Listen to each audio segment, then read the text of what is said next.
Chez Sismic Culture d'Impact, l'entrepreneuriat est au cœur de notre ADN. Chaque jour, on accompagne des organisations dans leurs défis humains et leur désir de faire de leur entreprise une véritable destination. S'engager auprès de la relève entrepreneuriale au Québec est important pour nous. C'est donc avec grand plaisir qu'on soutient le projet de Chloé et Camille et qu'on vous souhaite un bon épisode sur 3624, le podcast.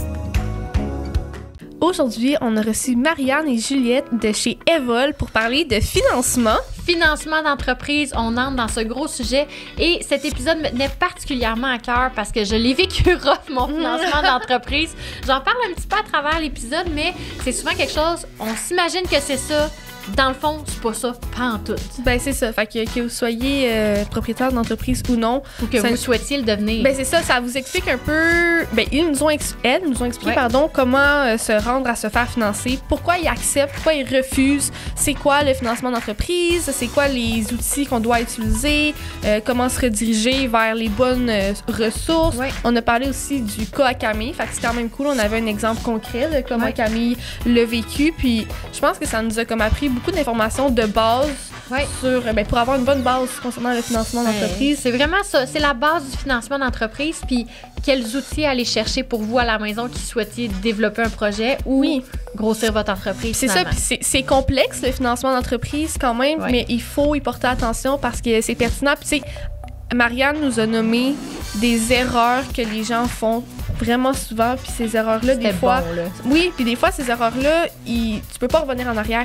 Fait qu'il c'est ça, il faut se prendre d'avance. Ben, c'est ça. Parce réaliser ça. Sans nommer les choses, bien évidemment, quand tu fais une erreur, ben des fois, il est trop tard, puis elle a nommé des erreurs dans lesquelles les gens, ils peuvent pas revenir en arrière. Donc, tout ça pour dire que c'est un épisode pertinent pour ne pas commettre ces erreurs. Fait que, voilà! Ça ressemble à ça, donc on vous souhaite un super bon épisode. Prenez des notes. Oui, bonne écoute. Bonne écoute.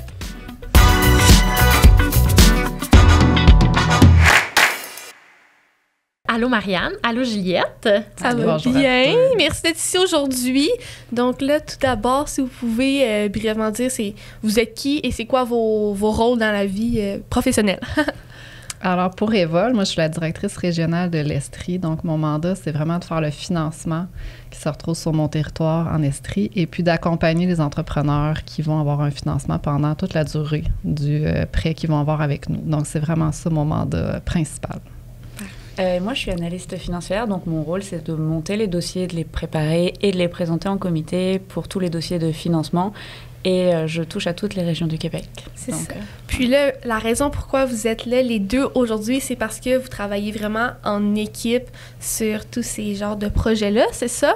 Tout à fait. Oui? Effectivement. Dès qu'il y a un projet, qu'il y a une directrice dans une région au Québec qui a un projet puis qui va aller de l'avant avec la demande de financement, on va faire équipe toujours avec une analyste ou un analyste financière pour vraiment monter le projet puis aller vraiment en profondeur dans tous les petits aspects avant d'aller au comité de financement, parce que chez Evol, c'est toujours des comités qui décident si on prête ou on prête pas, puis les conditions. Donc, nous, on fait des recommandations de financement en équipe, toujours ensemble. Et puis, c'est toujours mieux, je trouve, deux têtes pour analyser un projet. Ben oui. Puis, les comités, c'est qui dans ce comité-là? C'est des entrepreneurs? C'est des gens de chez Evol? C'est vraiment un mélange. Nos comités, c'est vraiment des entrepreneurs, des gens de finance, des gens de terrain, des gens aussi qui sont dans nos partenaires sur l'écosystème entrepreneurial. Puis on a des gens à l'interne, plus pour le cadre de référence là, des comités, pour être sûr que tous les points ont été touchés, puis que les dossiers sont bien pour la suite du financement. C'est cool. Fait que là, si on commence avec la base, c'est quoi le financement d'entreprise, brièvement, et pourquoi quelqu'un voudrait faire affaire avec... voudrait du financement d'entreprise, dans le fond? On peut faire du financement pour trois éléments majeurs. Le premier, c'est démarrer une entreprise. Donc, on a souvent une partie de l'entrepreneur a souvent une mise de fonds, mais il a besoin d'un peu plus pour démarrer l'entreprise et commencer les activités. Ça peut être acheter du matériel, des équipements, du stock, avoir un petit peu de fonds de roulement, etc. Il peut y avoir aussi des dépôts de loyer, beaucoup de grosses charges comme ça au démarrage d'une entreprise. Donc là, on vient aider les entrepreneurs à se lancer. Ça, c'est pour tout ce qui est démarrage. Il y a pour toute la partie croissance. Quand une entreprise veut lancer un nouveau projet, développer sa croissance, souvent ça va être aussi beaucoup de nouveaux salaires à aller chercher avant d'avoir une rentabilité, etc. Mais ça va être la deuxième partie. Puis la troisième partie, c'est pour tout ce qui est acquisition et reprenariat, où on finance des entrepreneurs qui veulent racheter des entreprises. Ah, c'est cool. OK, fait que vous deux, vous faites ces 3 types de financement-là. Oui, effectivement. OK. Puis là, Camille, toi, tu l'as quand même vécu avec le salon.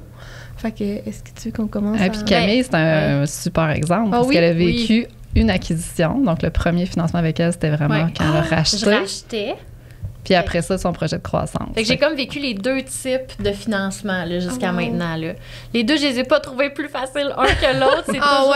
Ça donne mal à la tête. Tu comprends pas trop ce que les gens veulent. C'est pour ça que je trouvais cet épisode-là vraiment pertinent puis important parce que on se sent un peu perdu là-dedans quand c'est pas notre domaine puis c'est pas pour ça qu'on fait... Ben, oui, les chiffres là, et tout, mais on en a tellement besoin, mais en tout cas, moi, personnellement, je le comprenais pas du tout comment ça fonctionnait, cette machine-là.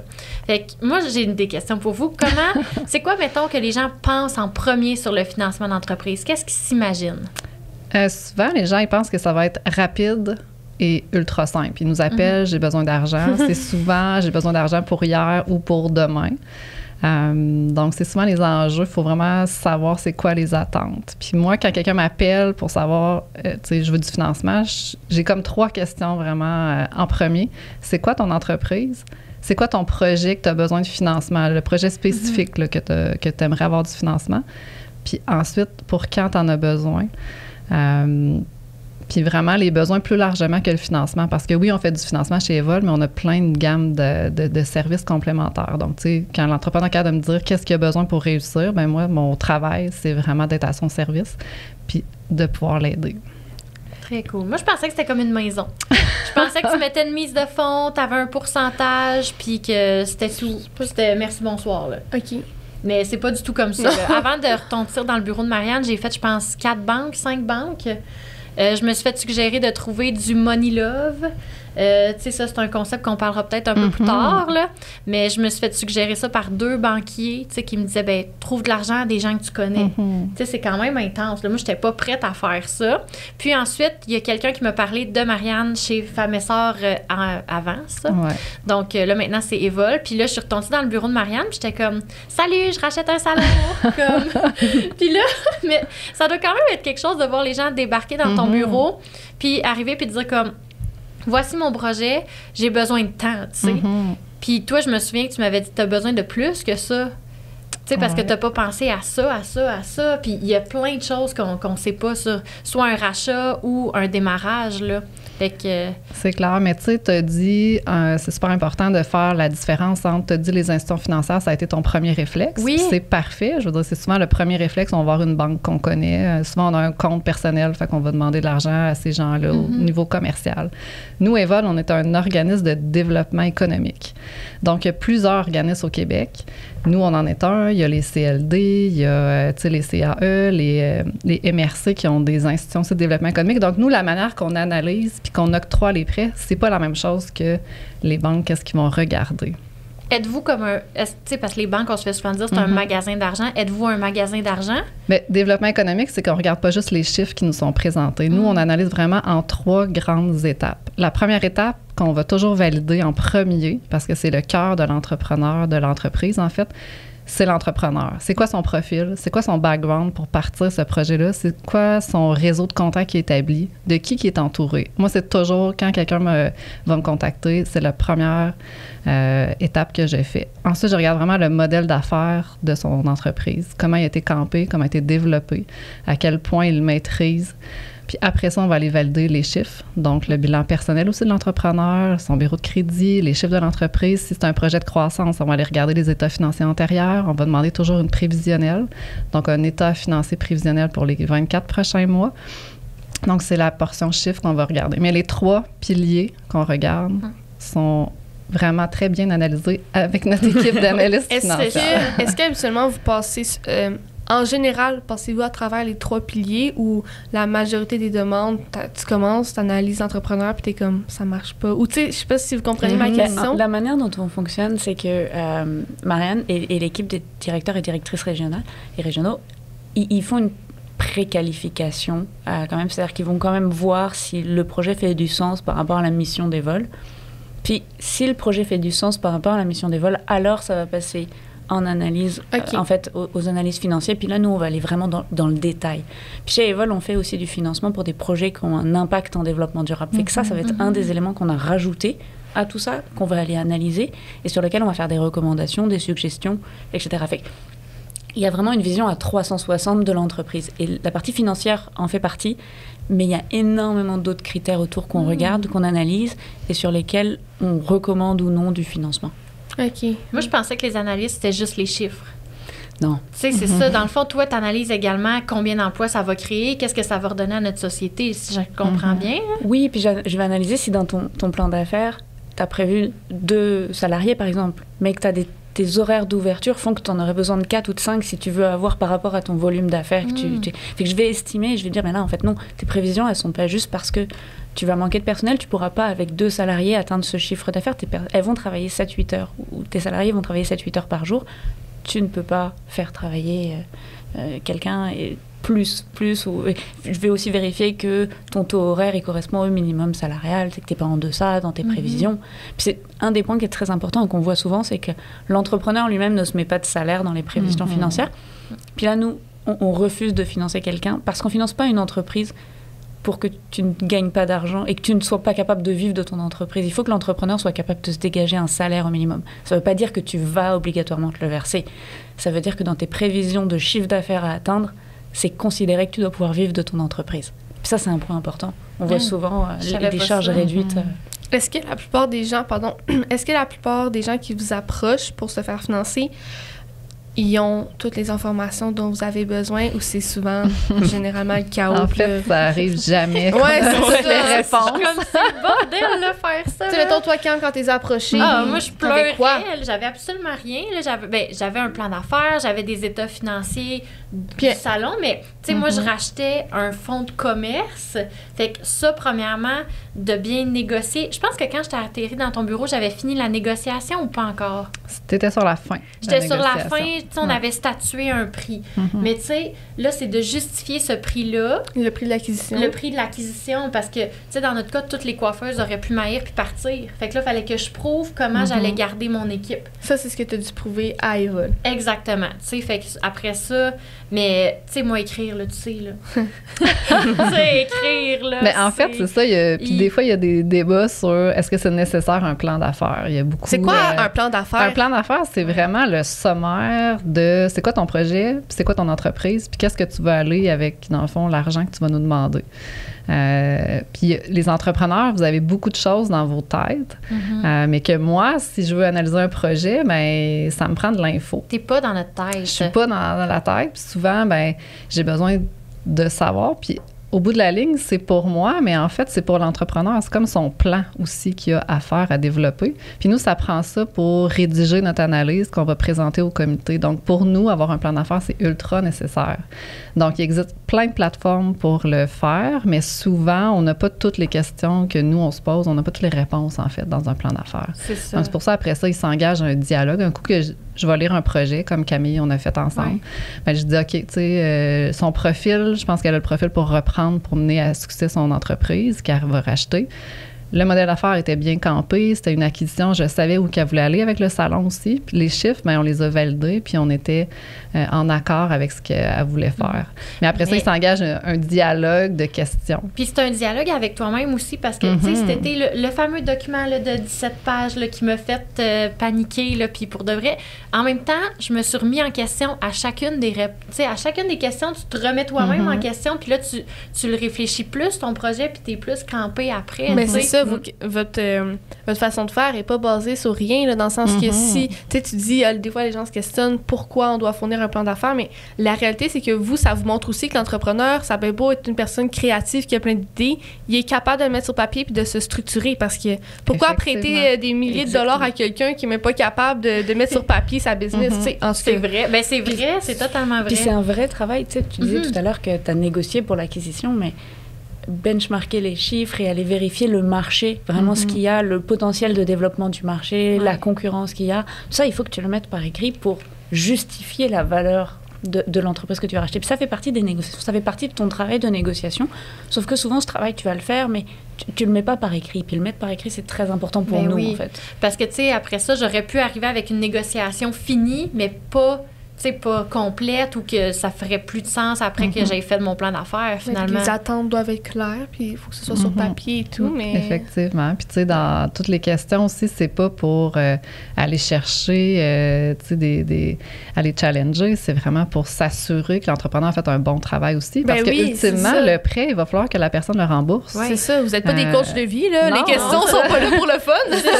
Fait que des fois, oui, les entrepreneurs se sentent challengés, mais tu sais, moi, mon approche, c'est vraiment, tu sais, d'y aller en douceur, puis de dire, OK, mais moi, le travail que je fais, c'est pour toi, ultimement. Là. Tu sais, il y a des entrepreneurs qui viennent me voir, je fais malheureusement des refus, mais je suis certaine que c'était la meilleure chose à faire pour leur projet, pour eux aussi. C'est bien beau emprunter, je sais pas, 50 000 $, mais il faut que tu aies un plan qui va te permettre de le rembourser. Puis... Mais justement, comment ça fonctionne?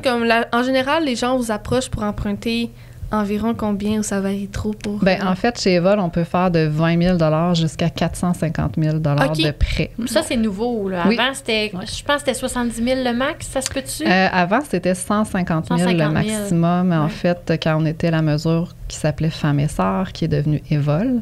Maintenant, on a augmenté jusqu'à 450. Il y a vraiment différents paramètres là, du financement qui a été modifié avec Evol. Je sais pas, désolée, je sais pas si c'est indiscret, mais c'est qui, mettons, qui est à la tête de ça, mais cet argent-là provient d'où, mettons?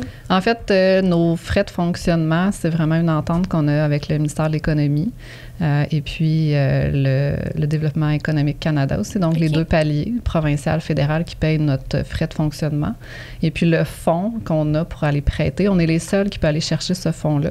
C'est différents partenaires qui ont mis de l'argent. On a un 60 millions qu'on peut prêter pour tout le Québec. Okay. Par année ou comme il est en mouvement constant, ce 60 millions? En fait, on a 60 millions pour décaisser entre 5 et 8 ans qu'on a pour aller chercher. Mais on est les seuls qui peuvent aller chercher de l'argent dans ce fonds-là, qui est vraiment indépendant de nos frais de fonctionnement. Donc, c'est très technique. Là, c'est intéressant, mais c'est un modèle d'affaires. Vous êtes une business vous aussi, dans le fond. Oui, c'est sûr. Nous, on est un organisme sans but lucratif. Puis, dans le fond, notre mission, c'est d'aller financer des entrepreneurs qui sont issus des groupes sous-représentés en entrepreneuriat au Québec. Donc, on a ce premier paramètre aussi qu'on regarde dans les dossiers qui nous sont présentés. Est-ce qu'il y a un 25 % d'une action d'un groupe qui est sous-représenté en entrepreneuriat au Québec? Et est-ce qu'il y a une mission, dans le fond, de l'entrepreneuse? Est-ce que c'est un modèle d'affaires qui est campé sur une intention ou des actions sur le développement durable? Et puis, nous, on se base sur les 17 objectifs de développement durable de l'ONU. Donc, on a ces grands paramètres-là pour avoir accès à notre financement.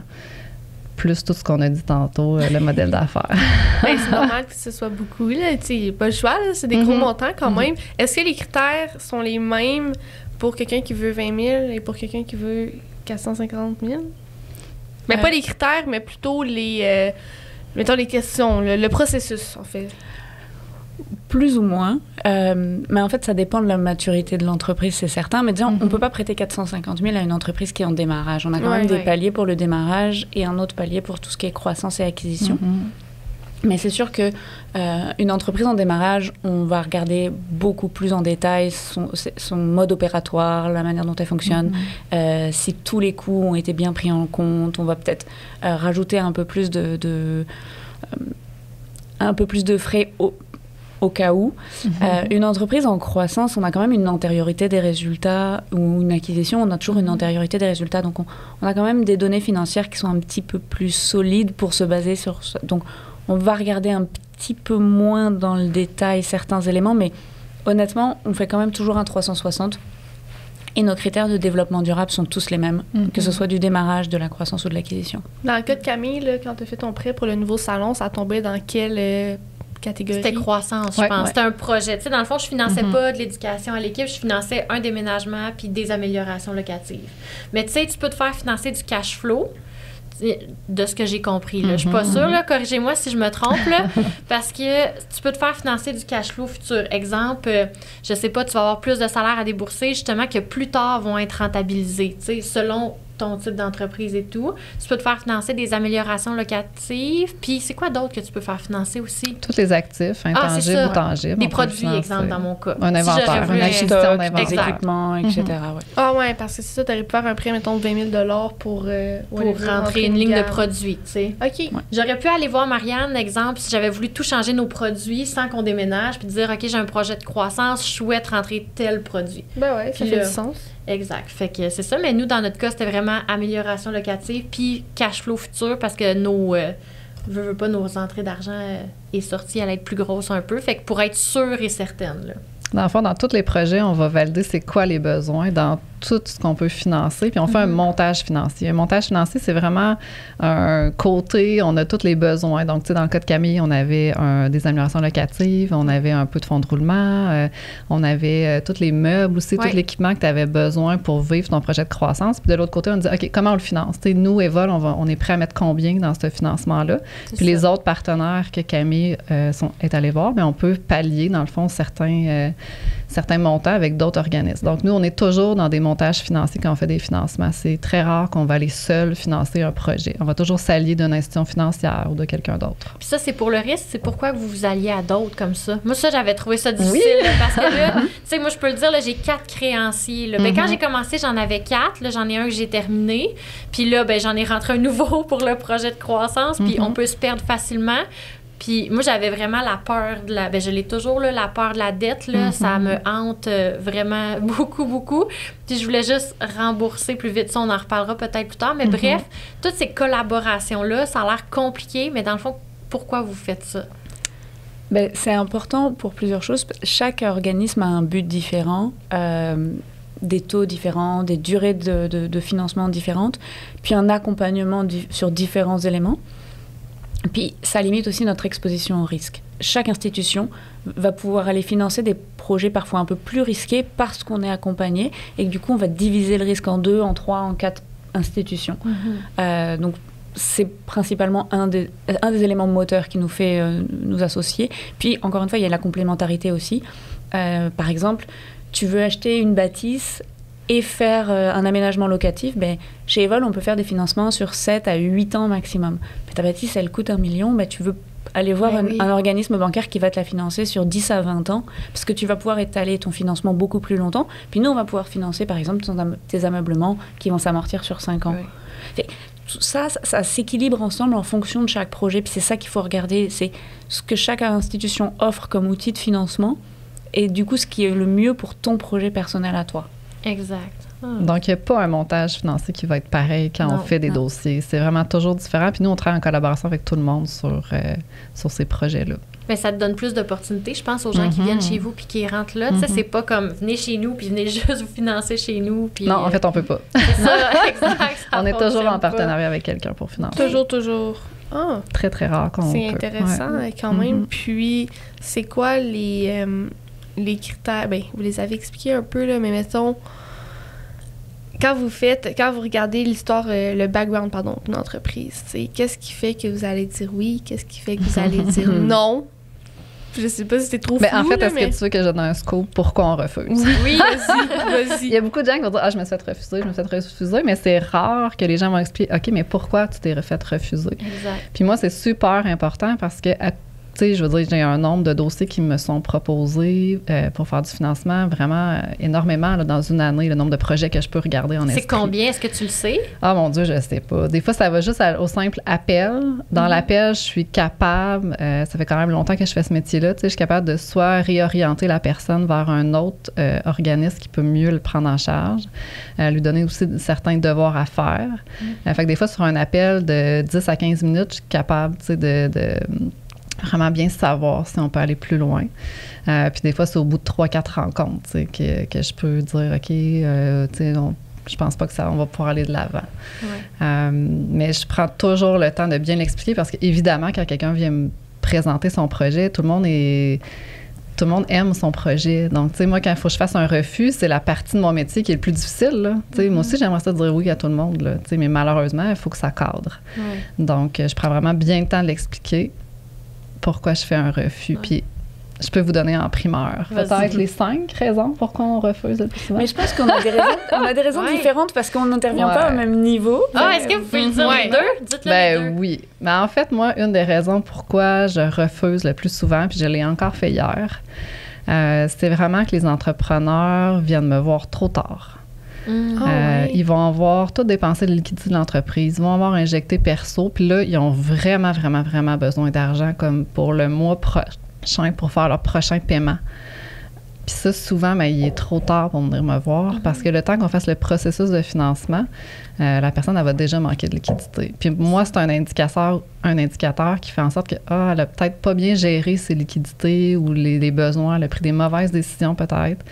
Donc moi, ça, c'est une des raisons de refus que je fais le plus souvent, qui est vraiment très triste parce que souvent, quand les entrepreneurs se sont pris d'avance, ben, on peut mieux structurer, on peut conseiller, puis là, on arrive à un financement. Comme toi, Camille, quand tu es venue me voir, je sais pas si moi, tu t'en j'étais souviens. pressée, là. Les deux fois, j'étais pressée. La première fois, moins. La première fois, tu étais vraiment en avance. Ouais. Parce que moi, je me souviens que C'est j'étais ça. accueillie dans mon bureau en juillet. Oui, oui. Puis c'était une date de transaction, dans le fond, pour l'acquisition le 1er janvier. C'est ça, que t'avais. exact. Fait que Ouais. ça, c'est un très bon délai parce Ouais. que tu as pu structurer ton projet, Oui. tu as pu l'améliorer, ce qui Oui. nous a fait amener à un financement. Oui. Fait que ça, c'était un de tes clés de succès que tu as fait. Ah, mais tu vois, je savais pas ça, tu sais. Moi, je me trouvais pas tant d'avance parce qu'après ça, j'ai été surprise du temps que ça l'a pris pour le reste. Puis, justement, en croissance, je pensais que ça allait être plus rapide. Puis là, je sais pas si je peux le dire, mais je vais le dire, là, mais tu sais, j'ai demandé moins d'argent pour que l'argent arrive plus vite dans le compte. Puis, j'ai demandé plus à l'autre partenaire pour que ça arrive plus vite. Finalement, j'aurais pu demander plus avec vous. Bref, tu sais, le temps que tu fais ta demande puis le temps que l'argent va être dans ton compte, est-ce qu'on peut dire c'est à peu près combien de temps? Mais ça, c'est la question que j'ai le plus de misère à répondre. OK? Parce que nous, on a nos délais de traitement interne, comme toutes les institutions, comme toutes les personnes qui font du financement. Mais après ça, moi, je peux pas aller plus vite qu'un entrepreneur qui me fournit pas des documents. Puis là, ça m'arrive présentement. J'ai eu un téléphone en janvier d'une personne qui avait vraiment besoin d'argent. Et puis, là, je suis encore en attente, ça fait 5 semaines, presque 6 semaines, de son bilan personnel puis de certains documents que j'ai demandés. Ouais. Fait que c'est sûr que cette personne-là, peut-être qu'elle va dire que ça a été long. Mais en même temps, les infos que j'ai demandées, ben, elle ne me fournit pas. Puis moi, si elle ne me fournit pas ça, je ne peux pas avancer. Exact. Puis j'ai fait 3 relances courriels. Je suis vraiment, tu sais, je fais mes suivis, tout ça. Oui, Donc, toujours. tu sais, nous, le traitement, on dit entre 6 et 8 semaines d'avoir un décaissement à l'argent dans le compte de banque. C'est à peu près ça que ça prend. C'est sûr que ça peut aller plus vite quand il y a des dossiers qui sont super structurés, on a toutes les réponses. C'est peut-être déjà notre client, puis ça va bien. Mais c'est ça. On dit un 6 à 8 semaines, mais je mets toujours un bémol quand je dis un nombre de temps pour bien camper les attentes. Oui, je comprends. une bonne affaire. Puis là, C'est sûr. la deuxième raison, c'est quoi? Bien, la deuxième raison, je vais te laisser, Juliette. Moi, j'arrive un petit peu plus tard dans le processus, mais il y a 2 éléments majeurs. La première, c'est qu'on découvre des éléments dont on n'avait pas connaissance. De ne pas avoir eu toutes les informations au début. C'est pas forcément volontairement masqué.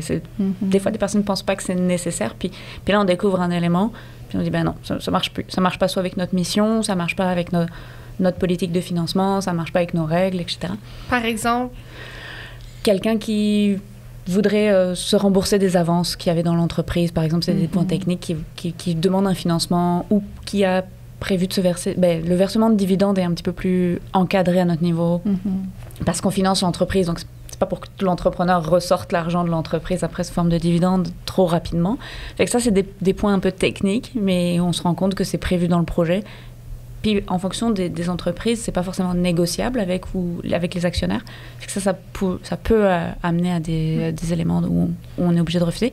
Mais il y a un gros élément aussi, c'est surtout le marché. En fait, le fait d'avoir été regarder le marché, d'avoir vérifié ses chiffres sur le marché, un marché saturé, moi, ça va être un élément qui va me faire refuser un dossier. Si tu n'as pas un élément qui te démarque réellement, mais je parle pas d'une toute petite démarque, vraiment quelque chose qui fait que tu as une valeur ajoutée sur ton marché, sur un marché saturé, ça va être compliqué. Surtout présentement avec l'économie qu'on a. Il faut vraiment bien... on est un peu en ralentissement économique selon certains indicateurs. Est-ce que selon vous, ce que vous voyez au day-to-day, on est en ralentissement? Bien, on le voit, ça dépend des secteurs. C'est sûr que nous, quand on fait un financement, on reçoit les états financiers aux 3 mois de ces entreprises-là. Donc, on peut voir les tendances. Je l'aurais pas dit, Camille. Mais ça veut dire qu'on peut voir vite les tendances dans les chiffres d'affaires, dans les volumes de vente. Donc, tu sais, il y a certains secteurs que nous, déjà, on voit qu'il y a un certain ralentissement. Puis, il y a plusieurs entrepreneurs qui ont pris la parole, tu sais, pour dire qu'il y avait des ralentissements dans certains secteurs. Donc, tu sais, je vous apprendrai rien ce matin. Donc, c'est ça, tu sais, mais pourquoi, tu sais, un peu le why, tu sais, pourquoi tu fais ton entrepreneur, ton projet? Pourquoi tu fais un projet de croissance? Qu'est-ce que ça va apporter? Mais oui. Fait que c'est le cœur, mais souvent, c'est des questions qu'il faut qu'on pose parce qu'on le sait, on le voit pas. Ben oui, puis la réalité, c'est que si tu penses pas te démarquer, t'iras pas si loin que ça, là, parce qu'on est rendu à un certain point où dans notre société, il existe de tout. Fait que si tu crées un nouvel téléphone, ben il faut qu'il y ait quelque chose de plus que tout ce qu'il y a déjà sur le marché. Fait que c'est logique. Oui, ou que tu démontres le besoin croissant et la croissance du marché de manière importante en disant il va y avoir la place pour d'autres joueurs parce que le marché croît énormément. Mais c'est ça, si tu as un marché stable puis qui s'est déjà saturé de joueurs, ça va être un petit peu plus compliqué. Mais c'est possible. Mais c'est possible parce que moi, je considère qu'on est un marché quand même saturé. Là, les coiffeurs, il y en a beaucoup des salons de coiffure. Là. Mais tu te démarques. Ben oui, on se démarque, nous, par notre formation à l'interne. C'est ça qui nous empêche de manquer de personnel, puis finalement, puis nous faire stagner. Oui, il y en a beaucoup, mais... tout le monde se fait coiffer. Il y a non seulement tout le monde se fait coiffer, mais dans notre secteur, il n'y a pas nécessairement plein de si grands salons. Tu sais, comme à Montréal, il y en a beaucoup des salons style euphorique, mais à Sherbrooke, il y en a très, très peu, tu sais. Puis il y a une différence entre quelqu'un qui coiffe chez eux dans un petit salon privé puis quelqu'un qui a 16 postes de coiffure, là. C'est ça. Oui. Puis, tu sais, c'est très régional aussi. Hein. Le marché est très... C'est pour ça qu'on a des directeurs et des directrices de région dans chaque région, parce que l'analyse que nous on fait, en fait, elle est bonifiée aussi par la réalité régionale des directeurs et des directrices de région. Puis ça, c'est très important parce qu'on a un retour terrain sur ce qui se passe réellement et sur les besoins dans chaque région. C'est pour ça que toi, tu n'es pas attitré à une région. Exactement. C'est pour ça que tu vas voir plus haut puis plus loin, finalement. Exactement. Moi, je vais regarder de manière globale au niveau de tout le Québec. Puis les directeurs et les directrices viennent nous apporter, en fait, l'input de la région et les particularités de la région. Ça, c'est très important. Puis j'aimerais ça revenir sur quelque chose d'important. Tantôt, tu as parlé de dividendes versus salaire. Tu sais, là, on a parlé que c'est important de se verser un salaire dans notre plan d'affaires, mais les dividendes, pas sortir trop vite. Est-ce que vous pouvez nous expliquer, parce qu'il y a sûrement des gens en ce moment qui nous écoutent, qui ont un projet, qui veulent le financer, qui comprendront pas la différence entre un salaire que tu te verses et des dividendes que tu te verses comme entrepreneur? Mais le salaire, tu te le verses en tant que salarié, en tant que force de travail dans ton entreprise. Le dividende, c'est une rémunération de l'actionnaire. C'est en fonction des résultats de l'entreprise. Si l'entreprise fait des bons résultats, alors le résultat à diviser. Soit tu choisis de le laisser dans l'entreprise pour réinvestir dans d'autres projets, faire croître ton entreprise ou solidifier le capital de ton entreprise, soit tu décides de le sortir, de te rémunérer en tant qu'actionnaire à ce niveau-là. C'est deux choses complètement différentes. Mais tes actionnaires ne sont pas forcément une force de travail dans ton entreprise. Ouais. C'est-à-dire, c'est pas parce que tu possèdes une entreprise que tu travailles dans cette entreprise. Puis c'est là la différence. Puis nous, on veut que si tu travailles dans ton entreprise, tu sois capable de te verser un salaire correct qui te suffise à vivre et non pas à survivre. Parce que financer une entreprise ou un entrepreneur qui n'est pas capable de se verser un salaire, pour moi, c'est pas lui rendre service. Non, vraiment pas. Clairement des dividendes, est-ce que, j'essaie de bien comprendre, est-ce que, mettons, tu as des... Comme tu dis, ça n'a pas besoin d'être quelqu'un qui est un salarié dans l'entreprise. Tu sais, mettons, moi, je pourrais avoir des actions chez Euphorique. Est-ce que j'ai des actions de dividendes?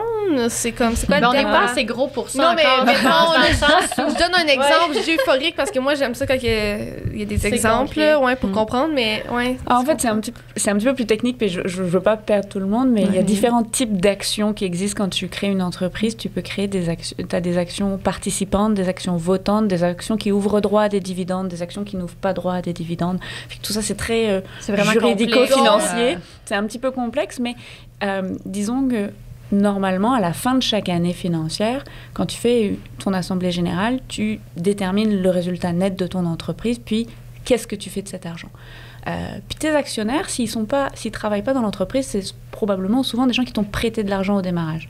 Donc au même titre que nous, on se rémunère avec des intérêts en tant que prêteur, eux veulent se rémunérer avec des retours sur des dividendes.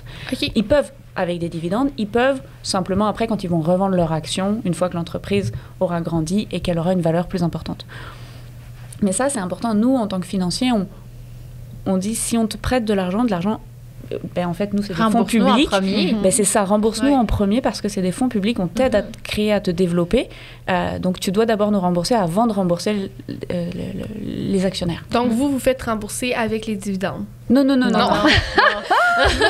Non, avec les taux d'intérêt. Avec les intérêts. Ça, c'est vraiment complexe, là. C'est pour ça que... Mais c'est ça, faut pas, là, on veut pas mélanger les non, gens. c'est ça. Puis il y a beaucoup de choses techniques qu'on pourrait dire, mais on s'abstient parce que, tu sais, notre objectif aujourd'hui, c'est vraiment de dire c'est quoi les meilleures pratiques pour que les gens puissent avoir un financement, soit accepté, que leur projet va de l'avant. Ouais. Je veux dire, nous, on a étudié, on fait ça à longueur de journée, calculer des ratios, regarder des prévisions, mais tu sais, honnêtement, souvent, c'est pas un sujet qui intéresse les gens, malheureusement, parce que c'est vraiment un sujet qui est important quand tu es entrepreneur. Je pense que tu peux témoigner, Camille, de la courbe d'apprentissage que tu as fait quand même. Ah oui, tellement, là. Je connaissais absolument rien. Puis là, moi, je voulais juste rembourser mon prêt au plus vite. Je pense que c'est ça qui m'a le plus appris. Puis aussitôt que j'avais de l'argent qui restait à la fin de chaque mois, je remboursais quelqu'un. Je mettais de l'argent sur mes prêts.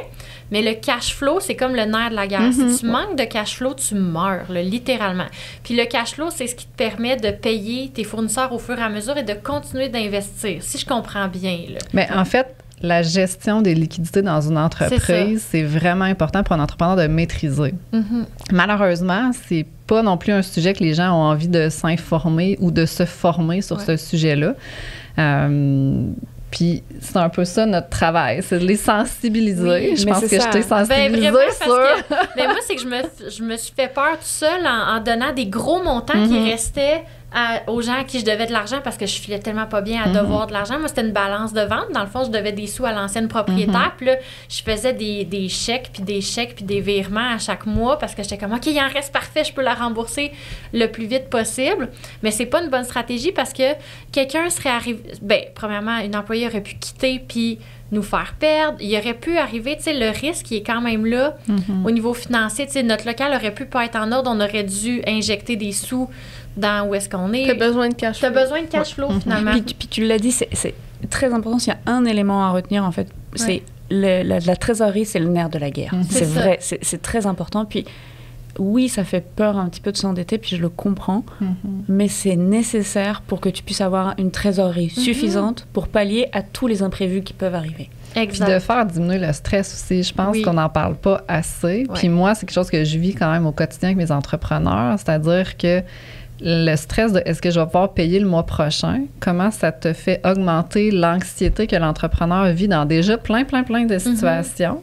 Mais là, en plus, il va stresser. Est-ce qu'il va pouvoir payer ses employés dans 2 semaines, dans 1 mois? Il y a des gens qui ne le savent pas. Puis quand tu stresses pour ça, ben, tu n'es pas là à 100% non plus dans tes autres tâches au quotidien. Donc, tu sais, avoir une saine gestion de son fonds de roulement, c'est super important. Puis de le comprendre, puis de le prévoir. Puis ça prend du temps. Moi, je suis pas sûre que je le maîtrise encore, là. Tu sais, je sais qu'il faut pas que je rembourse mes prêts d'avance, là. Je suis correcte. J'ai des bons paiements, tu peux rembourser tes prêts d'avance si jamais ça allait super bien, puis qu'au bout de quelques mois, tu as toujours une certaine forme de liquidité, mais c'est quand même rare que nous, on se fait rembourser d'avance. Moi, ça fait 8 ans que je suis chez Femmes et Sœurs avant, maintenant Evol. Puis ça m'est arrivé une fois qu'une entreprise m'a remboursé son prêt. Donc oui, ça existe, mais il y a différents paramètres à faire avant ça. Ben oui, clairement. Puis là, on n'oublie pas les points, hein? Le troisième point, écoute, pourquoi les gens le troisième, c'est vraiment de mal évaluer ses besoins. Puis souvent, c'est plus au niveau d'une question que les entrepreneurs vont me demander. Est-ce que je suis mieux de demander plus pour avoir moins ou est-ce que je suis mieux de demander moins pour que ça passe puis l'avoir plus puis après ça, demander un peu plus d'argent? Fait que les gens sont souvent, OK, mais moi, je suis comme, c'est quoi ton besoin? Tu as besoin d'argent pour faire quoi? Puis est-ce que tu l'as écrit? Est-ce que tu l'as pensé? Est-ce que tu t'es structuré? Donc, c'est pas... Si moi, tu viens me voir, tu me demandes 450 000 puis que tu as besoin de 200, c'est pas une bonne stratégie. Puis si tu me demandes 50, mais dans le fond, tu as besoin de 200, c'est pas une bonne stratégie non plus. Donc, vraiment savoir pourquoi tu as besoin de l'argent. Puis après ça, nous, c'est notre job de savoir est-ce que ça a bien été pensé. Fait que oui, on va challenger certains montants parce que des montants, des fois, les gens, ils vont sous-estimer. Surtout dans cette période qui est inflationniste qu'on connaît, bien, tous les projets à peu près qu'on finance, on ajoute souvent des petits imprévus que nous, on voit dans certains dossiers qui est récurrent. Donc, on se dit, tu sais, t'as-tu bien pensé, t'as-tu fait tes soumissions, t'es-tu sûr de ce montant-là? C'est ça. Parce qu'en construction... exactement. Tu viens de mentionner un point très important, c'est que si tu veux vraiment t'assurer de tes prix, demande des soumissions. Puis nous, on va les demander, les soumissions, pour s'assurer que tu as bien par exemple, tu veux faire des améliorations locatives, mais je veux dire, t'as fait tes prévisions il y a 6 mois, puis t'as attendu un peu, t'as fait d'autres éléments, puis là, tu reviens. C'est plus le même prix. Non. Fait que ça, c'est très, très important aussi de valider ça. Donc, toute la préparation en amont, en fait, de la demande du financement, elle est extrêmement importante. En plus, ça démontre que ton entrepreneur, il est prêt et ça démontre une certaine rigueur, je ne sais pas comment dire, entrepreneuriale. Une discipline, exactement, qu'on aime nous voir parce qu'on dit, ah ouais, c'est quelqu'un qui est solide. Il ou elle sait où elle va, elle maîtrise son sujet, elle maîtrise son entreprise, elle maîtrise ses coûts. Ça nous donne une confiance supplémentaire pour aller financer aussi. Puis, mettons, là, tu es un entrepreneur, puis là, tu as le choix de gonfler un petit peu plus tes prévisions ou d'y aller très réaliste, voire de les diminuer. Moi, j'ai été avec la stratégie d'être comme vraiment très réaliste, puis même diminuer, puis augmenter certaines dépenses pour être sûre d'être correct, mais je me suis fait dire après ça, voyons, t'aurais dû braguer puis dire comme à quel point t'es hot, puis à quel point genre ça va bien aller. Puis moi, j'étais là, s'il y a une urgence, j'ai ça. S'il y a une urgence, j'ai ça. Là, ça va coûter ça, mais ils m'ont dit que ça coûterait moins, mais j'ai mis ça au cas où. Tu sais, comme toujours des petits coussins par-ci par-là. C'est quoi la meilleure stratégie? J'adore ta question parce qu'on se le fait poser tellement souvent. Puis moi, je te connais, ça fait quand même... plusieurs années, c'est ça. Fait que je savais, quand j'ai reçu tes prévisions, je savais comment tu les avais paramétrées parce que je te connais. C'est ça. Mais souvent, moi, en tout cas, ce que j'aime voir, c'est réaliste. Ça va être quoi, pour toi, la réalité qui s'en vient? J'aime pas les prévisions négatives trop parce qu'il y en a que, tu sais, ils nous envoient des prévisions, puis le très, très optimiste. La dernière fois, j'ai reçu un projet, quelqu'un qui est en démarrage dans un secteur quand même bien couvert de ce que moi, je connais de ce secteur-là. Première année, 1,2 million de ventes. Je suis comme, OK, est-ce que t'es... Ouais. Première année de démarrage. Fait, OK, est-ce que ça se peut qu'il le fasse? Mais est-ce que tu es paramétré pour ça? Qu'est-ce que tu as fait? Nous, c'est là qu'on va venir challenger. Puis après ça, on va dire, OK, à notre point de vue, c'est toujours à notre point de vue dans le sens... Peut-être qu'il va le faire. Moi, je suis qui pour dire qu'est-ce qu'il va réaliser plus tard. Mais nous, on envoie beaucoup des dossiers. Donc, tu sais, si tu arrives avec ce genre de prévision-là, que nous, on va juger optimiste, sois prêt à répondre comment tu vas le faire. Comment? Donc, tu sais, moi, j'aime ça des prévisions réalistes. Moi, je dirais la même chose, réaliste. De toute façon, dans notre analyse, on va rajouter un buffer, on va rajouter un contingent de charges d'imprévus. Sois réaliste. Parce que on va prendre en compte les imprévus qu'il peut y avoir. On va faire des analyses de scénarios. OK, avec ces charges-là, si elle réalise que 80% de son chiffre d'affaires, qu'est-ce qui se passe? Est-ce que ça passe toujours? Etc. On va calculer tout ça dans nos ratios financiers. Fait, vas-y sur du réaliste. Si tu penses même, si on voit une ligne dans tes prévisions financières où tu as rajouté un contingent divers, extra, imprévu, on va être encore plus content parce qu'on va se dire, OK, cette personne, elle sait qu'elle n'a peut-être pas tout vu, mais au cas où, elle l'a prévu. Oui. Mais c'est vrai qu'on voit pas tout. Tu sais, des fois, nous, dans notre déménagement, laveuse, sécheuse a pété, les chauffe-eau, puis j'étais pas... Tu sais, j'ai dormi quand même après ces dépenses-là. Fait que c'était pas prévu, mais c'était quand même prévu dans le pas prévu. Oui, j'étais capable, tu sais. Mais c'est important ce que tu viens de dire. Oui. Tu sais, t'as dormi quand même. Oui. Tu sais, combien d'entrepreneurs qui dorment pas à cause de ces enjeux-là? Tellement, là. Mais j'ai pas dormi pour d'autres choses. Ça, je le sais. Mais pour l'argent, j'ai dormi. C'est clair. Non, je comprends tellement. Fait que réaliste. On peut savoir qu'est-ce que vous pensez vraiment qui va arriver. Très hâte de savoir ça. Une autre erreur courante que nous, on voit, c'est de choisir le mauvais produit financé pour faire son projet. Ça, c'est quelque chose qu'on voit très, très souvent. Des entrepreneurs qui vont financer un actif long terme sur une marge de crédit parce que, elle est déjà autorisée, elle est déjà là. Ils vont la prendre, ils vont la loader. Pour prendre le terme. Moi, j'ai vu de l'achat de stock ou de l'achat d'équipement, de tout ce qui est immobilisation avec une marge de crédit. C'est pas possible parce qu'après, t'as plus de trésorerie pour tes dépenses au day-to-day. Puis, je veux dire, pour payer tes salaires, tu dois pas attendre d'avoir la facture, que ton client t'ait payé à 30 jours ou 60 jours. Là. Ta marge de crédit, elle est pour le court terme. Tu dois financer les équipements et toutes les infrastructures long terme avec du financement long terme, tout ce qui est court terme avec du court terme. Ça, c'est très important. Il y a plusieurs produits financés sur le marché, puis c'est vraiment de s'informer, être curieux, dire, OK, il y a plein de produits, qu'est-ce que je peux faire, c'est quoi les meilleurs, c'est quoi mes meilleures stratégies, puis de s'entourer. Oui. C'est sûr, c'est sûr. Oui, ça, c'est Ça, c'est vraiment très important. Ouais. Puis, tu sais, un actif long terme, c'est quoi? C'est tout ce qui est, justement, ce que vous faites comme financement, amélioration locative, équipement, produits, ou s'il y a quoi d'autre comme, mettons, financement long terme? Voyons, actif long terme. Actif long terme, il y a plusieurs types selon, tu as nommé les principaux. Là. Ça peut être l'achat d'une camionnette, d'une voiture, de tout ce qui est matériel roulant. Ça peut être l'achat d'une bâtisse, l'achat d'un terrain. Quand même. En fait, tout ce que tu vas pouvoir après immobiliser et amortir. Mais tu vois, c'est une des raisons pourquoi j'ai refusé un dossier dernièrement. C'est exactement ça. La personne s'est fait autoriser une marge de crédit, puis elle a financé tout son démarrage sur sa marge de crédit. Mais là, après ça, il reste quoi pour les autres paiements, le temps que l'entreprise démarre, fasse des liquidités? Fait que c'est vraiment de bien choisir le produit financier pour ça. Est-ce que ça vous arrive de financer quelqu'un puis de voir finalement, tout passe, là, puis là, la personne a l'argent, puis finalement, ça plante, là, puis elle gère pas bien son 50 000, puis elle y arrive même pas à vous rembourser. Ça arrive-tu, ça, ou non? Ben oui, il y a des dossiers, assurément, qu'il y a des pertes d'argent que nous, on va prêter. On essaie au plus possible de les diminuer. Dans le fond, c'est pour ça qu'on fait un travail rigoureux à la base. Mais oui, il y a plein de circonstances qui fait en sorte qu'un projet va malheureusement pas lever comme il était supposé. Une entreprise qui a ouvert, une entreprise avec pignon sur rue qui a ouvert 1 mois ou 2 mois avant la pandémie, on s'entend que c'est sûr que c'était des imprévus. Mais on a aussi des éléments qu'on remarque un petit peu. Nous, on demande toujours des conventions entre actionnaires.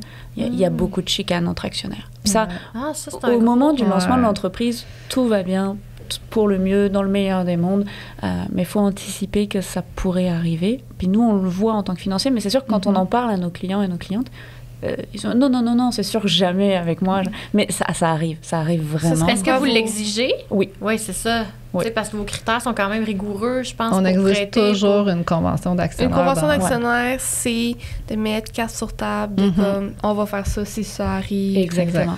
Okay. Puis c'est le moment de l'écrire quand tout se passe bien. Ben oui, certain, on entend toujours ça. Je pense que c'est de vivre dans le déni. Ben oui. On a tout officialisé nos trucs pour le podcast. On est genre officiellement partner. On est un SENC. Oui, SENC, puis on est des... comment on appelle? Des associés. Des associés. Mais tu sais, même s'il y a une convention, des fois, malheureusement, il y a des chicanes qui vont mener une entreprise à la faillite. Là, c'est parce que des fois, une fois que les émotions embarquent là-dedans, tu sais, mettons qu'il y a 5 ans, vous avez fait votre convention d'actionnaire, tu étais d'accord, parfait, mais après ça fait mal, puis là, peut-être que tu t'emportes d'une manière ou d'une autre. Là. Mais c'est pour ça que quand j'ai plusieurs actionnaires, souvent, je vais leur demander, c'est quoi votre vision? Pourquoi vous faites ce projet-là? Puis c'est quoi votre vision? Déjà, des fois, je peux voir des très grandes divergences. Je fais comme, OK, vous êtes sûr, là, vous allez travailler dans le même objectif. Là, fait que c'est super important quand on prend un partenaire de...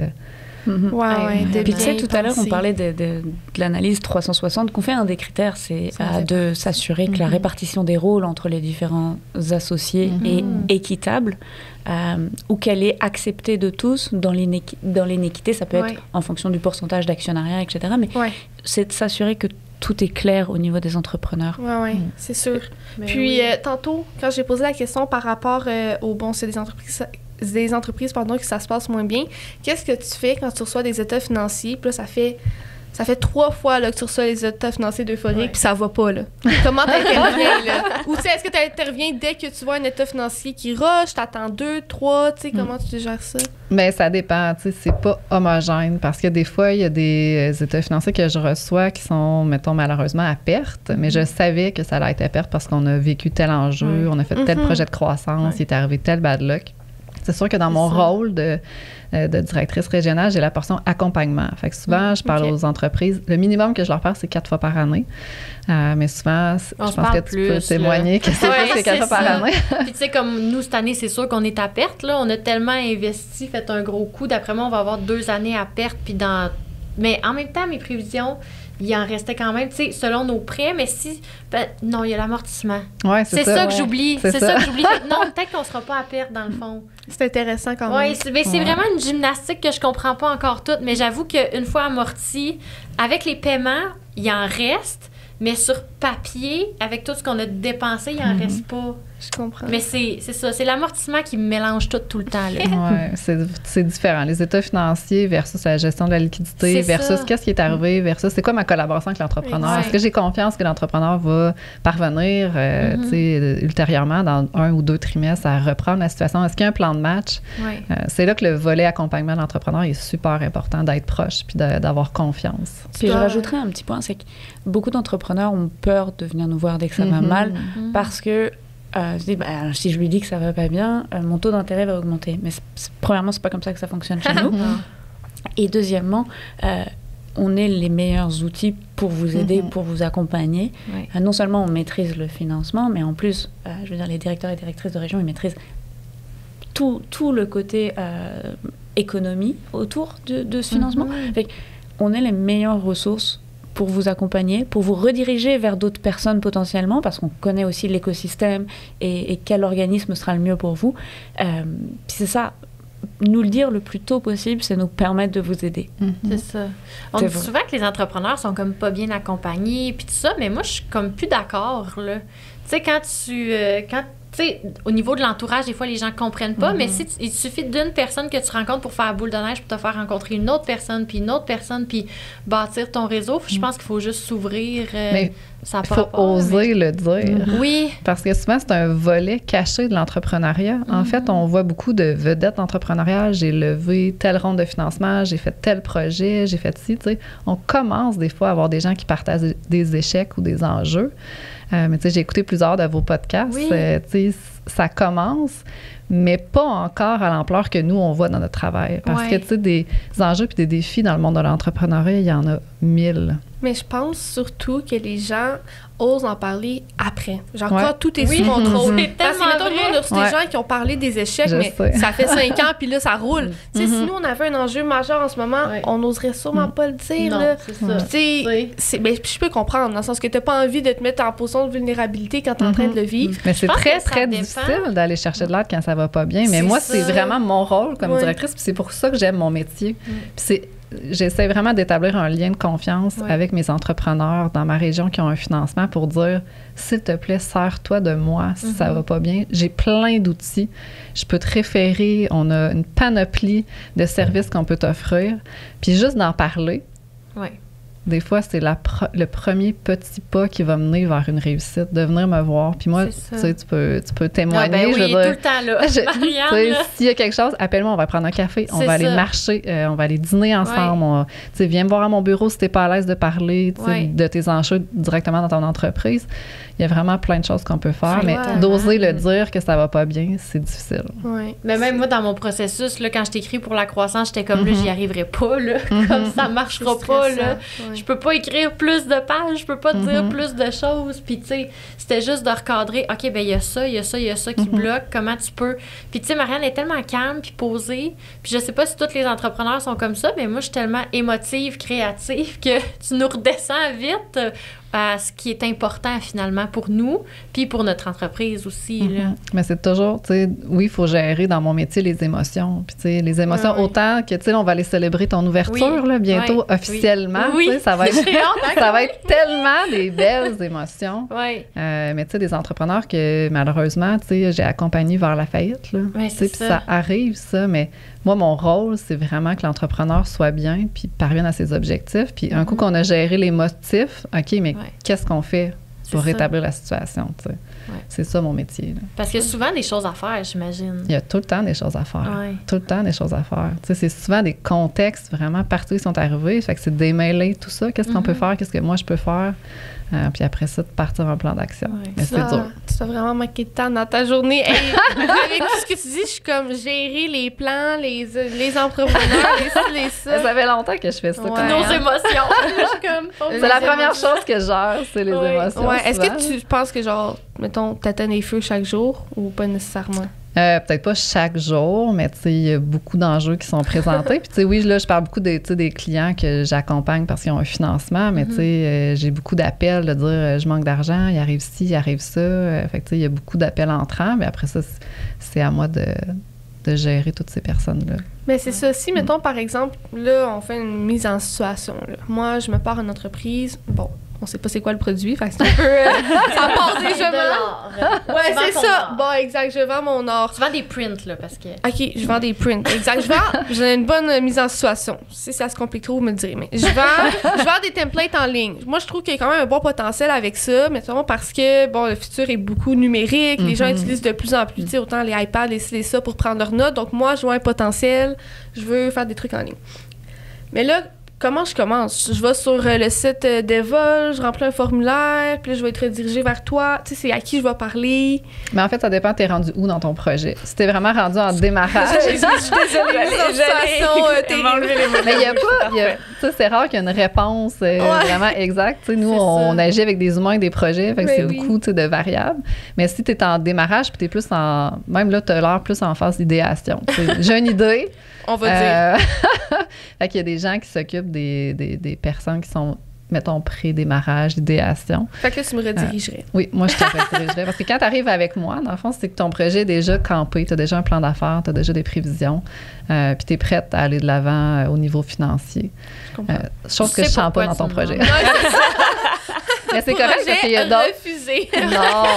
Non, vraiment pas. Aucune marque. C'était mais non, c'est ça, je vais bien t'orienter. Puis tu sais, il y a des gens que je rencontre comme toi, je veux dire, il y a plein, mettons Camille qui va me référer son ami, qui va être dans cette phase-là. Fait que ça m'arrive beaucoup dans mon métier aussi de prendre du temps avec ces personnes-là, de bien les orienter pour qu'après ça, si on se rend au financement, ça va me faire plaisir qu'on se reparle de ton projet. Oui, c'est ça. Puis, y avait-tu un 5e point? Ben oui, le dernier, écoute. On y va tranquillement. On y va tranquillement, on va les avoir toutes faites. C'est vraiment... Une des premières questions qui me sont posées quand on parle de financement, c'est quoi le taux d'intérêt? Le taux d'intérêt? Oui. Okay. C'est quoi le taux d'intérêt sur le financement? Ça, c'est une question qui revient toujours. Puis moi, ça dépend, le taux d'intérêt. Je veux dire, il y a beaucoup de gens qui ont une fixation sur le taux d'intérêt, un peu comme quand on achète une maison. Ben moi, je l'ai, là. Je l'avais au début, en fait. J'étais comme, hey, là, si j'ai un prêt à tant de pourcents, je me donne rembourser avec telle affaire. Puis là, en tout cas, je me faisais... Ça. Mais le taux d'intérêt, c'est une modalité parmi plein d'autres modalités d'un outil qui va te servir à faire du financement. Le taux d'intérêt, il est paramétré chez nous par une grille de risque qui est à peu près 25 points qu'on va regarder. Fait que si tu m'appelles déjà tout de suite pour avoir... Première question, c'est quoi ton taux d'intérêt? Mais je ne pourrais pas répondre. Il change à chaque année? Oui, des évaluations, en fait. Puis nous, notre grille de risque est paramétrée que plus tu fais d'actions en développement durable, plus le taux d'intérêt va chuter. Fait que dans le fond, c'est un genre de cadeau qu'on fait aux entrepreneurs qui vont vraiment aller de l'avant. En développement durable, on fait des suivis sur cet élément-là, assurément. Moi, j'étais contente. C'est-tu ma 2e année ou ma 3e année que ça a diminué? Mais ma première, ma deuxième... Ouais, mais je pense que toi, en fait, c'est différent. Evol fonctionne un petit peu différemment. OK, bon, c'est parfait. C'est sûr qu'Evol était basé sur un taux préférentiel, puis... Femme et Sœur était basé sur un taux préférentiel, puis Evol ne l'est plus. Ah, c'est ça. Donc, c'est complètement différent, mais c'est sûr que le taux, ça sera plus la dernière étape de ma partie d'analyse. OK. Fait que si, en toute première étape, tu demandes à Marianne ton taux d'intérêt, elle sera incapable de te le donner. Tant qu'elle n'aura pas transféré le dossier sur mon bureau puis que moi, je n'aurai pas fini mon analyse, on ne sera pas capable. Mais même si tu appelles, tu sais, c'est quoi le taux d'intérêt? Je veux dire, il y a plusieurs autres modalités qu'il faut que tu regardes. Nous, on offre des périodes de moratoire sur le capital. Ça, c'est quand même assez intéressant si tu as une gestion de liquidité à faire. Fait qu'il y a plusieurs paramètres à regarder que juste le taux d'intérêt. Fait que c'est vraiment de s'informer au niveau plus global. En général, Evol offre aussi un moratoire sur le capital pour les femmes pendant un congé maternité. Et ça, c'est très rare. Puis c'est un des éléments qu'on a rajouté dans notre développement durable, en fait.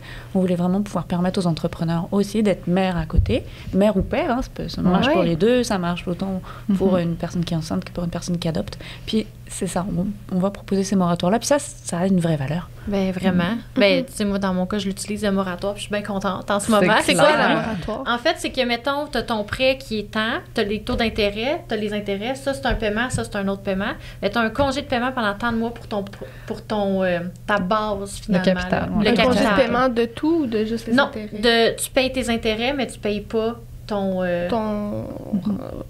prêt. Ton prêt, exactement. Okay, dans un remboursement, c'est que tu as une portion intérêt, une portion capital qui est jumelée ensemble. Donc, nous, on peut faire des moratoires sur le capital et sur les intérêts pour différentes périodes, selon l'analyse des liquidités qu'on va avoir de l'entreprise. Puis, tu sais, aussi, mettons, comme nous, on vient de déménager, là. Bien, il y a tellement des frais qu'on n'aura plus après qu'on a en ce moment. Bien, le fait d'avoir ce congé de paiement-là me permet de payer tous ces frais-là. Exemple, Tu sais, après ça, ça va être inclus dans mon loyer.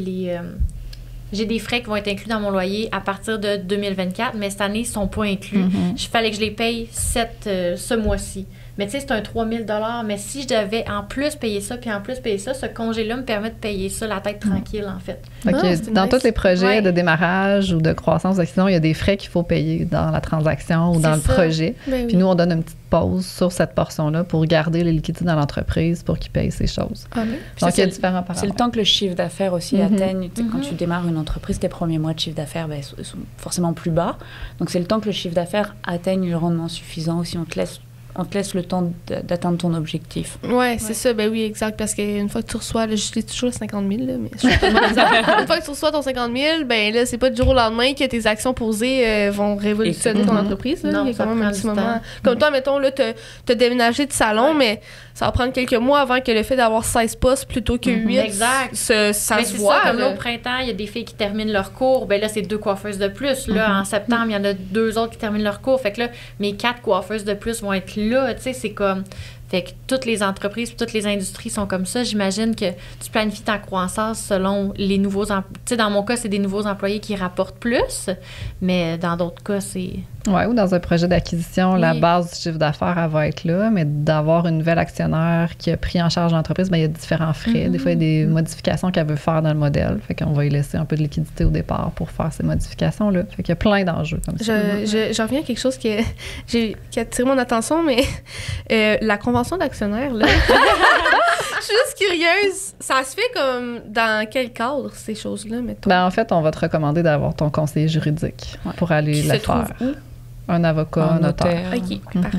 Corinne, c'est la tienne? Ah, oui. Corinne Reed à Sherbrooke. Elle avait fait une formation chez, je vais dire Evol quand même. Elle nous avait fait une formation, puis c'est ma cliente. Puis c'est elle qui nous a aidés pour CENC. Pour choisir notre forme juridique. Oui, J'ai envoyé un petit message, puis elle nous a répondu, puis elle était comme... Elle est super ouverte, là. Cool. Eux, c'est vraiment leur métier de faire ça. Moi, mon métier, c'est de faire du financement, de l'accompagnement, mais quand il y a des questions spécifiques, mais on travaille avec une gamme vraiment 125 experts dont Corinne fait affaire, puis que les entrepreneurs peuvent se référer. Mais c'est tellement intéressant, mais moi, je trouve que c'est ça le plus difficile, honnêtement. Tu sais, l'entrepreneuriat, c'est beaucoup comme un milieu de... T'as des contacts, t'as des gens qui te conseillent, ça, puis je trouve ça un peu difficile quand tu veux te lancer dans un nouveau projet que personne fait alentour de toi, de trouver c'est qui les personnes clés que tu dois rencontrer pour bien faire les choses.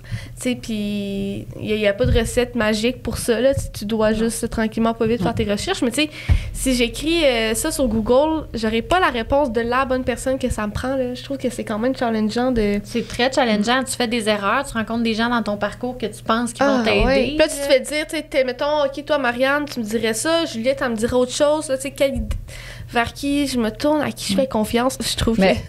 C'est sûr que c'est challengeant parce qu'il y a tellement d'informations, il y a tellement de personnes, mais à la fin, là, c'est l'entrepreneur qui décide. C'est lui le maître de son entreprise. C'est ça son rôle, pour ça, c'est ça.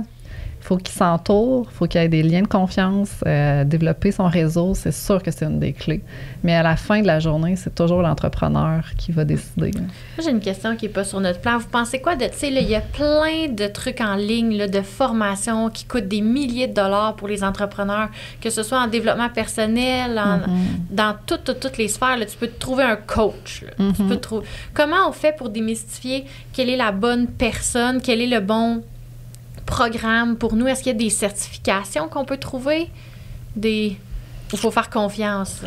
C'est une très grande question, cette question-là. Mais nous, on réfère beaucoup à l'École des entrepreneurs du Québec parce que on a beaucoup travaillé avec eux en partout pour avoir des plans d'affaires qui soient corrects, bien réfléchis, retravaillés, etc. C'est toujours un peu compliqué de répondre à cette question parce que il y a un nouveau coach aujourd'hui, puis demain, ça sera un autre.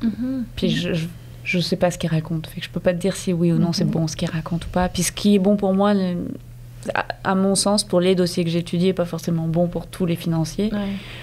Fait que je pense que c'est ça qui prend du temps.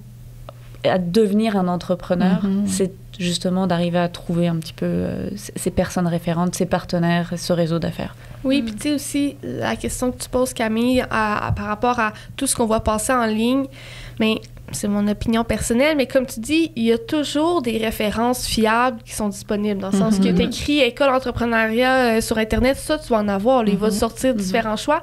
Je crois que tout ce qu'on va passer en ligne, c'est que c'est rapide, c'est facile. Puis là, c'est de même que le monde se fait en voir, parce qu'en réalité, tu peux toujours faire les démarches de la bonne façon en faisant affaire avec l'École d'entrepreneuriat du Québec, mais là, tu vois, Marie-Madeleine qui donne une formation, puis t'es comme, oh, ça va me prendre une journée, puis c'est fini, puis genre, j'ai l'impression que c'est un peu ça, c'est comme le monde, puis ça illustre un peu, en tout cas, genre, des choses qui se passent dans notre société en ce moment de... Ouais.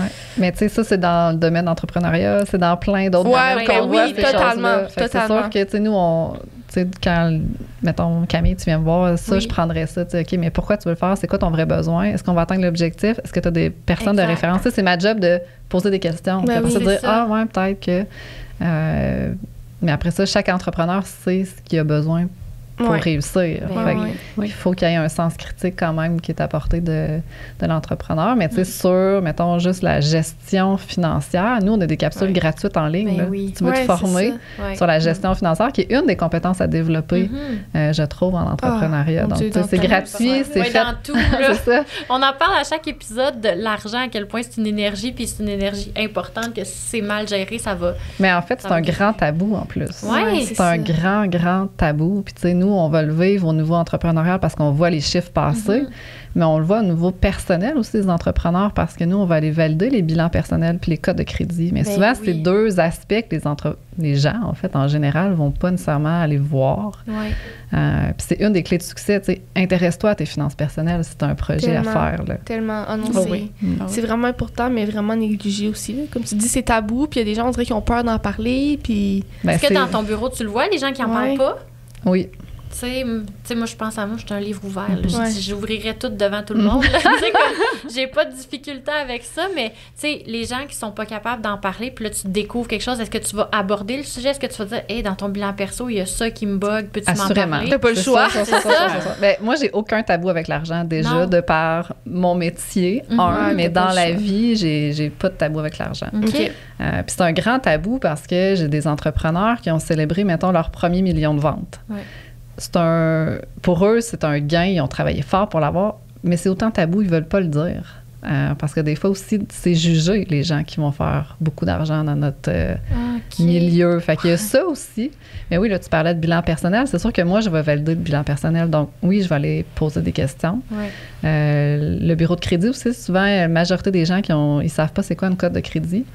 Puis là, on va leur dire, OK, mais tu as telle cote, est-ce que tu sais pourquoi? Les gens savent pas? Non, c'est beaucoup de gens qui savent pas. En dans ma tête, les entrepreneurs ont souvent un intérêt quand même envers les finances. Là, moi, je suis obsédée par ma cote de crédit depuis qu'elle a fait ça de même dans ma vie. Oui, mais parce que tu as vécu un enjeu. Oui, c'est ça, j'ai vécu un enjeu où j'ai pas pu emprunter. Fait que là, après ça, j'étais comme traumatisée de tout ça. Vraiment. Mais il y a plein de gens qui regardent pas ça. On revient souvent, tu sais, je le dirai pas trop parce qu'on se répète, là, mais d'un épisode à l'autre, on le redit. Il manque de ressources un petit peu comme pour les apprentissages financiers ou, tu sais, mettons, à l'école ou des trucs comme ça. Ça devrait être un peu plus... mis de l'avant. Mis de l'avant, là, parce que... Et nous, on a beaucoup je pense qu'on n'est pas les seuls dans tes partenaires financiers. On a beaucoup de capsules vidéo ou d'éléments qui vont te permettre de t'aider à te former complètement gratuitement. Puis qui vont peut-être pas forcément te donner la solution, mais t'allumer des pistes sur lesquelles tu n'avais pas réfléchi. Par exemple, on va pouvoir dire, OK, oui, on va regarder ta cote de crédit pour un financement. Puis là, ça va t'allumer, dire, ma cote de crédit, mais c'est quoi? Puis là, tu vas commencer à aller la regarder et en prendre conscience. C'est des petits éléments comme ça qu'on peut apporter. Puis tout ça, c'est gratuit, fait que tu n'as pas besoin d'aller voir quelqu'un. Tu auras peut-être besoin de trouver un coach à un moment dans ta vie, puis c'est très bien. Mais juste pour le démarrage, concentre... tu peux pas tout acheter, tout avoir. Concentre-toi sur l'essentiel, puis prends tout ce qui est les outils gratuits de tes partenaires financiers. Ça va te rapporter. Exactement. Ben oui, c'est génial qu'Evol offre tout ça. Tellement, c'est vraiment, fou. Vraiment. Est-ce que c'est public sur votre site ou il faut être cliente? Non. Il y a beaucoup d'outils sur notre site. On a une plateforme pour écrire un plan d'affaires sous forme de questions. Donc, c'est gratuit aussi. Tu vas sur le site. Il y a un modèle aussi pour faire des prévisions financières. C'est gratuit. Il y a vraiment plein de choses qui sont accessibles gratuitement pour les entrepreneurs. Souvent, c'est de savoir que ça existe. C'est ça l'enjeu parce qu'il y a plein de partenaires. Il y a plein de choses qui existent. Fait que de faire le filtre, qu'est-ce que j'ai besoin? où je peux le trouver. Où je peux le trouver. Souvent, on est là pour ça. Il y a différents partenaires dans l'écosystème de développement économique qui existent pour vous orienter. Là. Très hot. Eh bien, c'est cool. Ben, merci beaucoup de votre temps aujourd'hui.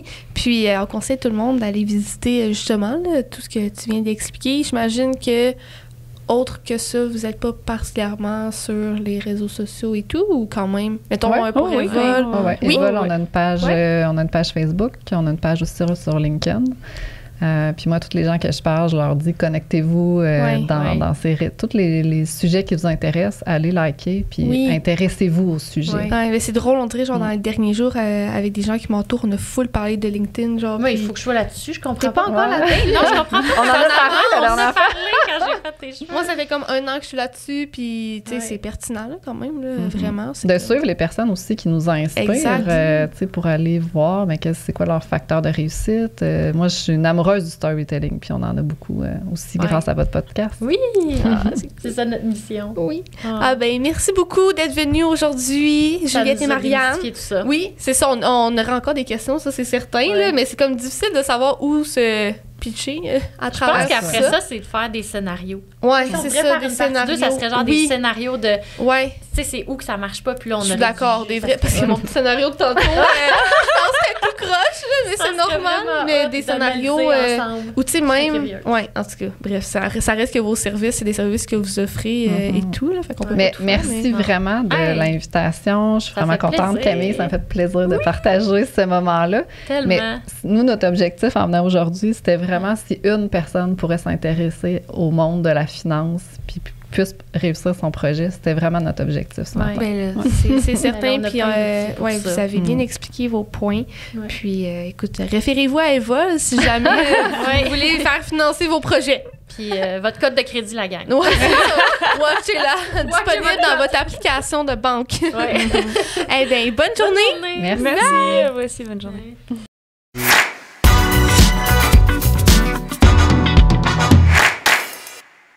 Cette saison de 36-24, le podcast est propulsé par Sismic Culture d'Impact.